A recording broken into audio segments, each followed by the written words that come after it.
As Bill mentioned earlier, there's this kind of talent gap now where the old applications, there's less and less people learning how to maintain that kind of architecture. And the new people coming in, people of my generation, don't really, or have the expectation already that the mobile device I have is going to be supported, the cloud services that I've been using are going to be supported, and the kind of personal IT stack that I can field based on merely free and very inexpensive services is really adequate for most things. So the enterprise has to adapt to that kind of different workflow because it's too easy to circumvent otherwise. When someone is going to call on a company, you think of an executive is going to meet someone, the systems collectively know him. They know by virtue of his location and his calendar exactly what he's doing, who he's going to see.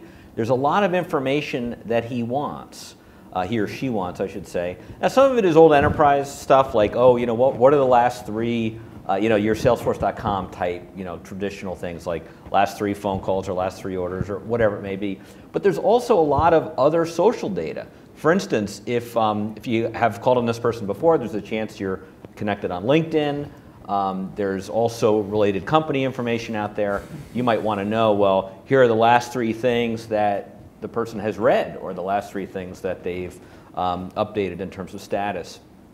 So, when executives, what I hear often from end users at these companies is that, there's all this stuff, IT, there's always more stuff coming at me. The problem is I need to attenuate that information in real time, and there's no easy way for me to do it. If I'm in the office all day managing projects, I want all this dashboard stuff. If I'm going to meet with a prospect or a client, this is the only information I'm interested in. You can basically can everything else until I get back to the office. I will say in a mobile environment, so I used to cover the tower sector, and I have this speed test application on my cell phone, and I'd kind of obsessively, whenever I was on a train or traveling, I'd just ping the speed test application and see what kind of download speeds I was getting. Well, a year ago, the carrier advertised 3G speeds of about 1 to 2 megabits, and on average, I probably got 100 to 200 kilobits. Today they have LTE available. You're supposed to get much faster download speeds. Everything's supposed to be really great. You're supposed to get 8 to 10 megabits. But guess what? I'm still getting 100 to 200 kilobits. Absolutely. So again, I think a lot of this stuff is really cool, and basic stuff's going to work, like pulling files off a Dropbox, reading email, right? That can work in a low bandwidth environment. Anything where you just almost like text files, web browsing, stuff like that. That stuff's ready. If you're doing anything more complex, like trying to pull information out of a large database, like a CRM system, I mean that stuff, at least in my office, that stuff can be slow in a wireline environment. It's just not going to work in a wireless environment. So from an infrastructure perspective, I think we're probably set in the wireline side, but we probably have years to go on the wireless side before things are really robust enough to make sure that all this new cool applications that we're talking about actually work in a way that users can actually use them. So I think you bring up a very, very good point, which is alludes to something you said, Chris, is the way applications are developed. Because the traditional way of doing applications, when you're very chatty, you will never get that response time.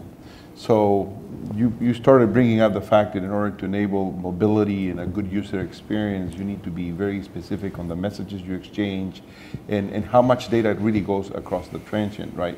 The idea is that you had to have minimal input and have potentially this indexing capability in the cloud. I would also say that you have to have a pact with your users that you're taking that data for a reason. And presumably the service you're providing with that data is worth the loss of that data to you. And you do have a responsibility to treat it as the user expects it to be treated. So not selling it to large marketing lists, not posting it on the internet on any old website. But that's kind of the obvious stuff.